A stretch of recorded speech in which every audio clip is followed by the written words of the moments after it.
Au nom du Père, du Fils et du Saint-Esprit. Amen. Mes très chers frères et sœurs, nous célébrons en ce jour la fête des saints martyrs de Lyon, et tout particulièrement Sainte Blandine, qui est tellement connue, j'allais dire, dans la mythologie chrétienne, cette jeune fille accrochée à son poteau dans une arène au milieu des lions.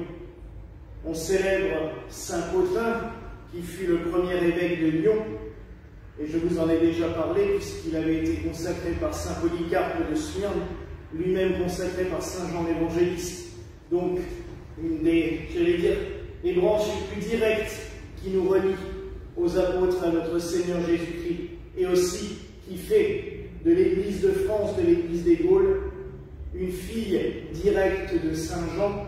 Et vous savez à quel point la mystique de Saint Jean l'Évangéliste est importante, surtout dans ce mois de juin où nous célébrons le Sacré-Cœur de Jésus, puisque c'est Saint Jean l'Évangéliste qui fut son principal témoin et qui nous a, j'allais dire, tant nourris de cette spiritualité du cœur de Jésus.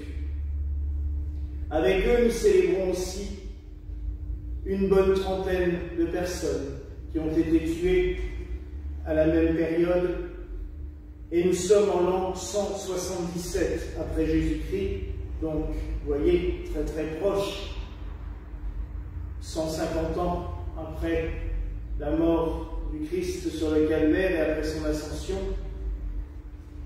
Et nous sommes dans une toute petite communauté chrétienne.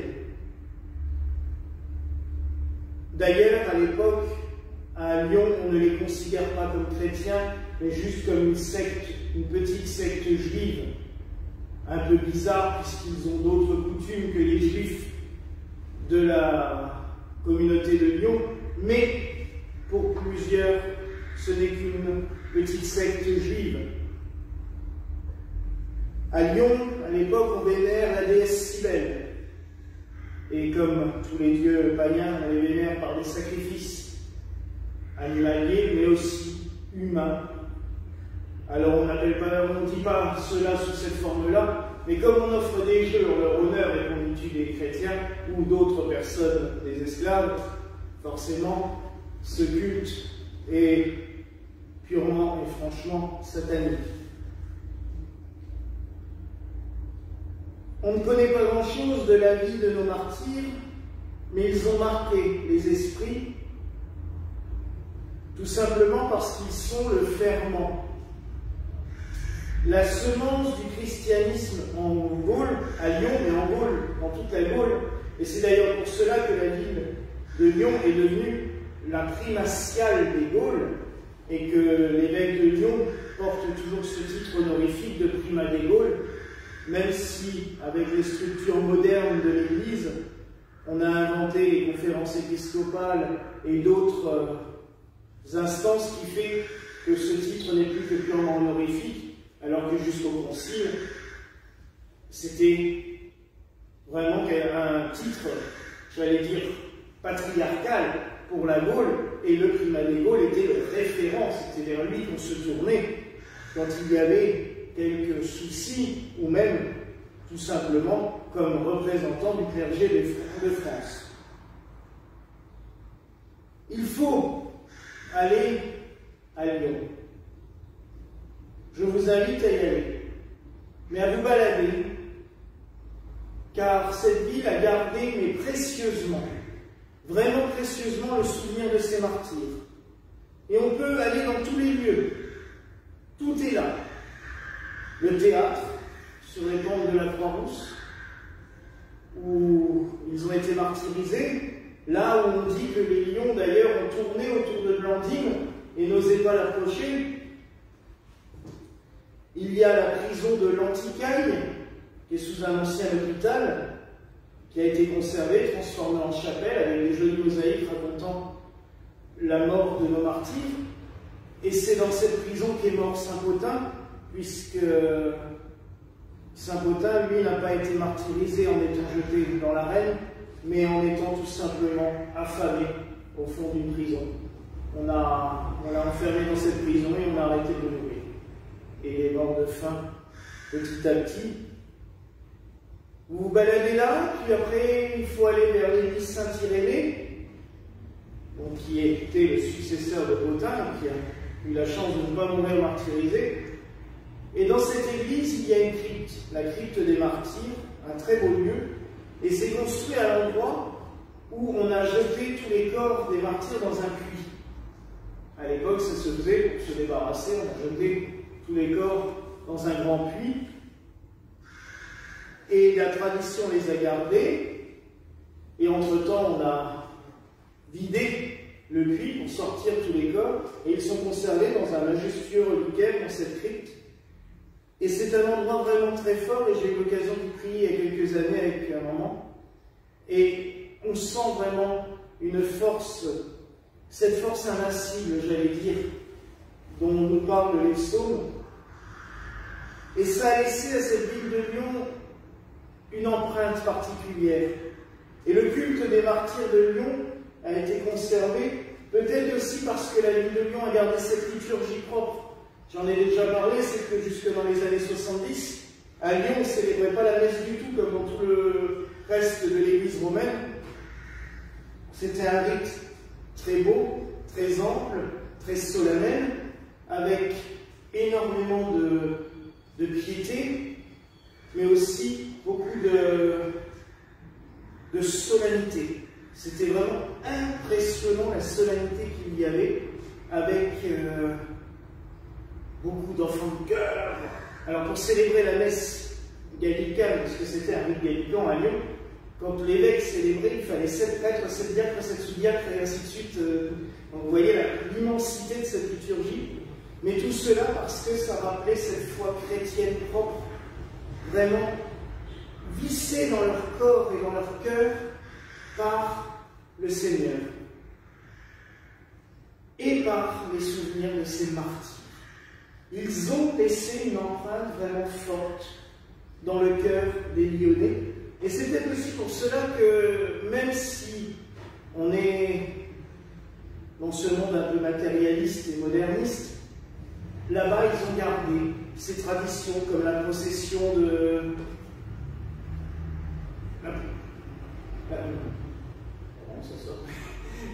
La procession de Fourvière, quand ils montent à la basilique, qui a tous les cierges de décembre, on allume tous les cierges et tout cela.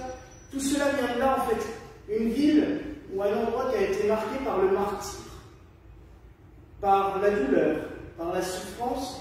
En fait, ils s'enracinent. Je parlais d'enracinement samedi pour les prêtres qui doivent être enracinés dans la vie ou dans un lieu. Mais la souffrance et la douleur aident beaucoup aussi à cela. Parce que quand le sang, j'allais dire, est versé, il donne une semence, il fait pousser. Et là, cette semence chrétienne est restée. Et c'est vrai qu'on ne construit rarement quelque chose sans douleur. C'est malheureux à dire, mais... Et je pense aussi à ici, ça va faire... Aujourd'hui, ça fait 5 ans qu'on est ici. Alors c'est vrai que ça s'est plutôt bien passé. Mais il y a eu des souffrances autres, des trahisons sont arrivées, mais aussi on a perdu Nicole, 1 an, 2 ans après une de nos toutes premières paroissiennes. C'est une des toutes premières à être venue ici, alors qu'on était juste vraiment le petit groupe minuscule arrivant de Wolfisheim. Et là aussi, quand on perd quelqu'un, ça nous enracine dans une douleur, dans une souffrance. Et c'est aussi une forme de martyr. Mais l'Église a toujours eu besoin de cela. Et c'est dans la souffrance des martyrs qu'elle s'est bâtie, qu'elle s'est construite. Alors il ne faut pas dire qu'il faut absolument tuer les gens pour qu'une communauté avance, mais elle débute toujours dans les douleurs. Et si vous vous souvenez bien, c'est comme la naissance d'un enfant. C'est une joie, mais il y a les douleurs de l'enfantement. Et l'Église, elle a droit à ça aussi, les douleurs de l'enfantement. Et l'enfantement du christianisme a été vraiment douloureux, puisque n'oublions pas que pendant près de 500 ans, on a été martyrisés. Par épisode, il y a des moments où ça allait mieux, il y a des moments où c'était pire. Et ça recommençait, et ça repartait. Et toutes les communautés chrétiennes ont besoin, j'allais dire, de se souvenir au moins de ce qui s'est passé. Alors en ce jour, prions les saints martyrs de Lyon. On les oublie, hein, à part Blandine, et encore maintenant, je pense que dans les livres d'histoire, elle est plus représentée. Mais c'est vrai que nous, il y a encore 40 ans, dans les livres d'histoire, il y avait les saintes Blandines qui étaient dessinées, il y avait toujours un tableau, au moins une représentation. On nous parlait de ces premiers martyrs. Maintenant, ils sont peut-être oubliés, et justement à tort. Souvenons-nous des saints martyrs de Lyon. Souvenons-nous de leur enseignement. Souvenons-nous de leur enseignement, parce que devenir martyr, on ne le choisit pas à l'avance, hein, c'est pas une vocation. Mais c'est aussi à un moment donné un choix. Je vous rappelle toujours qu'on leur laisse le choix. Soit tu abandonnes ta foi et tu vis, soit tu continues à croire dans ton Dieu, mais on te tue. À un moment, on nous laisse le choix entre soit tu es lâche, soit tu es courageux. Et on ne peut pas maudire quelqu'un qui serait lâche à ce moment-là. Tout le monde n'a pas cette ferveur, tout le monde n'a pas cette foi de dire je me laisse tuer.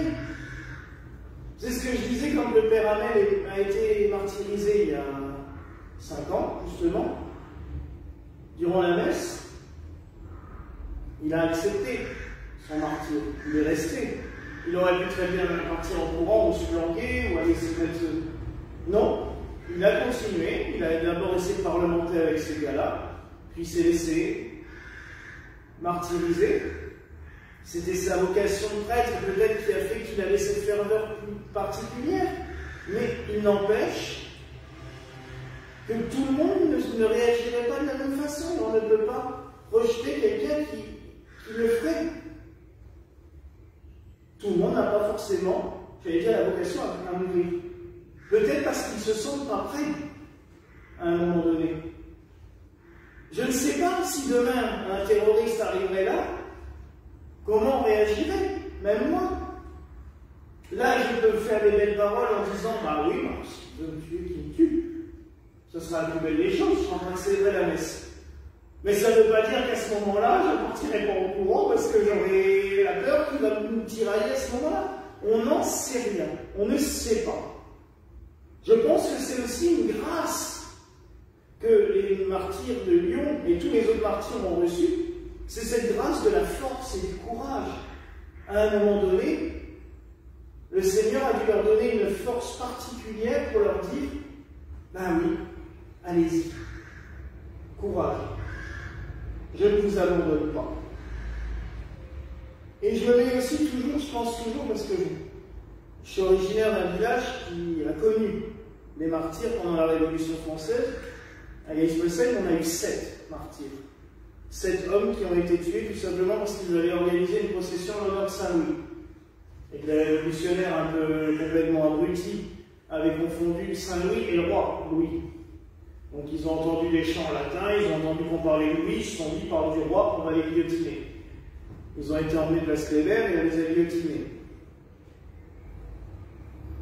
Et je m'imagine toujours quel courage il leur a fallu en montant à l'échafaud l'un après l'autre, et surtout à notre mère à l'époque, François Nousse, qui tenait son crucifix en main, qui le donnait à embrasser à tous ses amis. Et il les voyait monter à l'échafaud, et l'un après l'autre, il se faisait guillotiner, et lui est monté le dernier. Et je me dis que le Seigneur a vraiment dû donner une grâce toute particulière à ces martyrs. Alors demandons lui aussi d'avoir cette grâce, pas forcément de les faire tuer, mais d'avoir toujours ce courage dans notre vie quotidienne, d'être des chrétiens, d'annoncer la parole de Dieu, même si ça peut devenir risqué, ça peut arriver. Vous savez, ce qui est arrivé au Père Hamel peut nous arriver à toutes et tous un jour. Il y a les fidèles de Nice l'année dernière. N'oublions pas qu'il y a 3 personnes qui ont été tuées à Nice, tout simplement parce qu'ils étaient en train de prier dans une église. Ça, c'est des choses, ça peut arriver. Alors, il ne faut pas vivre dans la peur, ne jamais vivre dans la peur ni la terreur, ça serait la meilleure victoire de ceux qui martyrisent. Hein. Si les chrétiens à l'époque avaient tous arrêté de pratiquer parce qu'ils avaient peur des martyrs, le christianisme les distribue. Non, au contraire.